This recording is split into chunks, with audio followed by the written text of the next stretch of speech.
Okay, nababalik tayo dito sa Bike Imos Cavite. Meron tayong update dito sa kaisa-isa na gravel bike ng Mountain Peak. Ito yung Mountain Peak Falcon. So, bumaba na yung presyo nito and yung specs niya. Alamin natin kung meron din na bago. So, like, comment, share, and subscribe. Let's go! Maglalakbay ako patungo sa kawalan upang amunin tong pangarap sa buhay at susuungin ko itong kadiliman. Makita ko lang ang liwanag ng katarungan. Okay, bike check natin to. Si Mountain Peak Falcon ngayong December. Na-bike check yata ito around 2022 or 2023. So, tignan natin kung meron siya na bago. Yung presyo nito ay bumaba na ngayong December 2023. So, yung frame nito ay hindi to alloy. Ito ay carbon lodi. Ayan, makikita nyo dito, napakapulido ng pagkakagawa dito. O nung pagkakahulma ng carbon.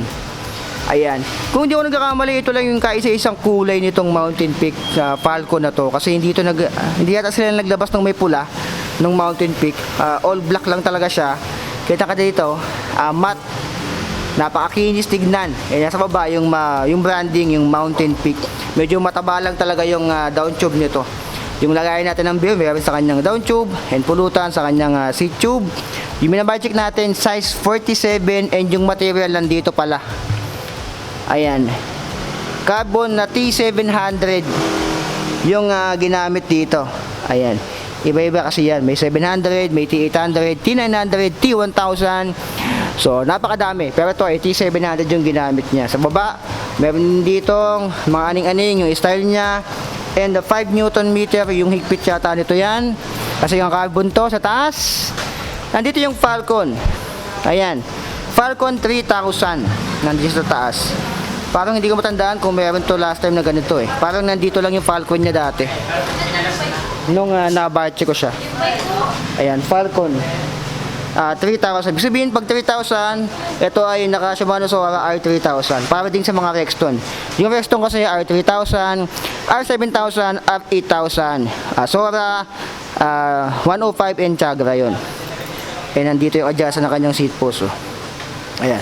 Nandito yung warming, syempre na bawal ang tanga mag-inom ka tulog para pagising mo. Right, ka na lang. And tsaka meron ditong lagayan pa ng pulutan dito. Ayan.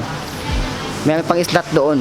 So, tatlo pala yung lagayan ng pulutan, ulam, tsaka dito pala siguro yung tubig. Chaser pala to. Head tube. Ayan, tapered. Excuse me po, sumasabit.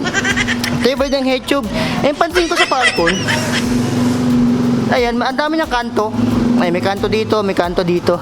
Tsaka may kanto doon. So, para siyang robot. Ang dami niyang kanto. So, dito may kanto din. Dito, may kanto. Ang dami talaga niyang kanto.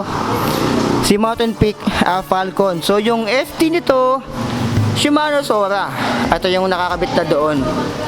Kasi nga carbon to. Magulat ka, carbon, pero naka-ano pa siya, naka-clamp, yung kinaklamp pa na ganun. So, ayan, naka-Shimano Sora na rin. Yung kanyang crankset, ito ay Pro Wheel ounce na rin yung inilagay. Halotech, meron lagos pumunta sa mundo nila Eugene. 5034, and kung di ako nagkakamali, BCD nito is 110 din. Tulad sa mga naunang MPE Pro Wheel, or Pro Wheel na mga na-bike check natin. Ito kasi ay Pro Wheel ounce. Yung chain na inilagay dito, medyo maliit yung pangalan, hindi ko mabasa, kaya na bahalang umusga dyan.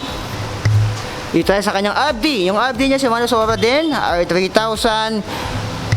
Pag R3000, alam nyo na yan, 1, 2, 3, 4, 5, 6, 7, 8, 9. 9 speed, 11, yung pinakamaliit.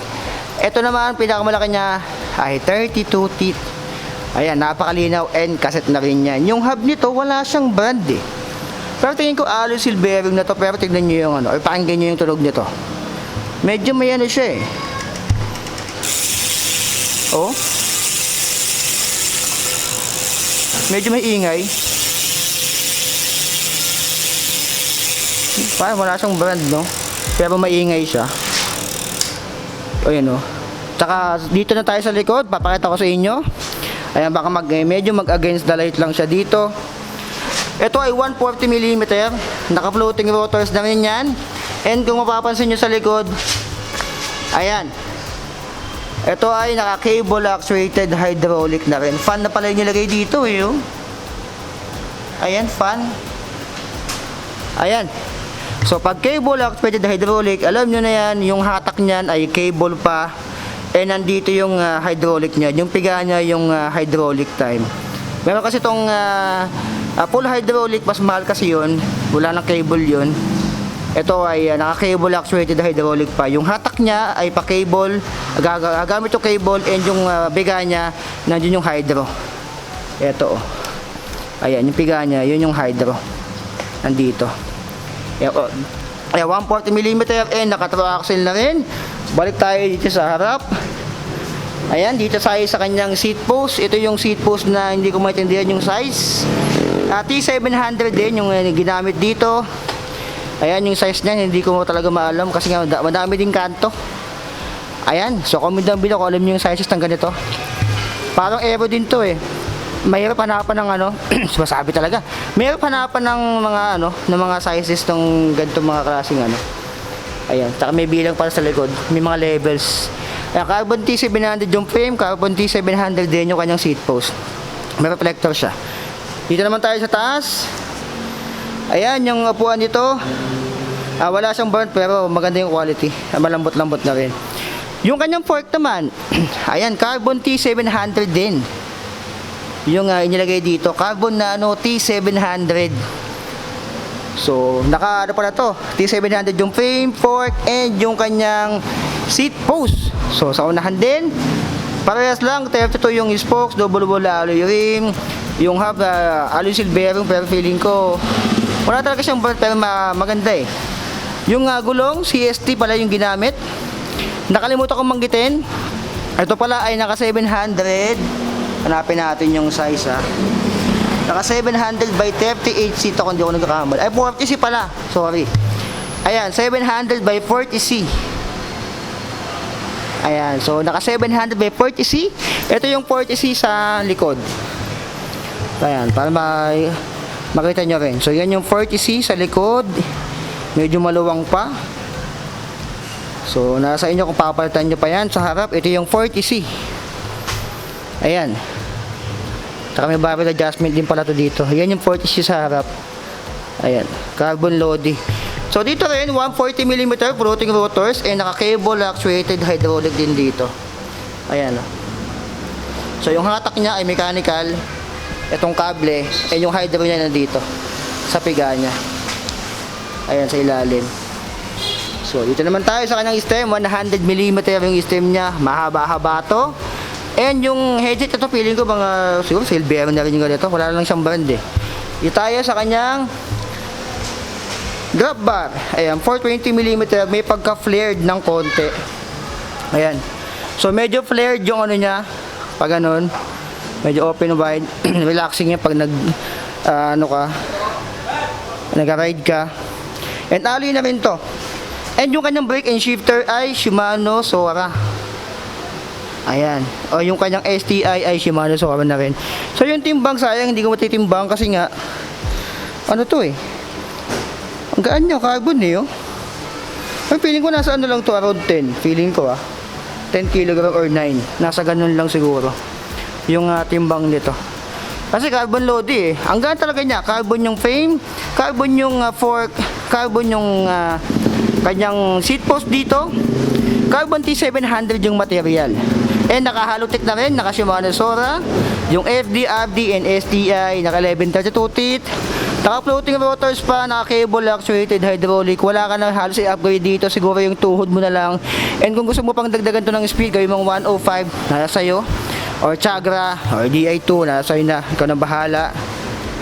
So ayan, yung presyo nito dati around 40k, pero dito sa Bike Imos Cavite, bumaba na rin to. Ito yung presyo niya ngayon. Ayan, Mountain Peak Gravel, 3,000. Ayan, yung size niya 47, 2x9 speed. Dating 40,700 pesos, ngayon ay 38,900 pesos na lang siya. Ayan. So, bumaba na rin kahit pa paano, kung ginawa pa tong 105, malamang sa malamang mas tataas pa to. Pero ito is nakasuwa na rin. Halos wala ka na papalitan dito. Pang mga tagaan na namin talaga to, medyo magaan-gaan siya, maganda siya sa ahunan. So, depende na lang sa paggagamitan nyo to. Yung gulong niya, naka 700 by 40C. Medyo malapad na rin yan, sa isang gravel bike. Tapos carbon Lodi pa yung kanyang frame. So, kung gusto nyo to, bisita kayo dito sa Bike. Imus, Cavite. So napakadaling puntahan ito. Ayan. Pinakalandmark to dito, ayan yung Robinson Imus, Cavite. Yan, dito sa kabila, dito lang yan. Ayan. So napakalapit lang, yan yung landmark to dito. So yun lang mga alien, ano masabi nyo dito sa Mountain Peak Falcon. Ito yung kaisa-isang gravel bike ng Mountain Peak. So abangan nyo, may nabalitaan ako maglalabas yung Mountain Peak ng bago niyang road bike. Abangan nyo, mas maganda yun sa Mountain Peak Striker pagkakasabi sa akin, sa aking informant. Informant. Ayun sa akin nasagap na balita, may maglalabas si Mountain Peak ng bagong set na ng mga bikes. So yun lang mga alien, like, comment, share, and subscribe. So be it, I love you all. Signing up.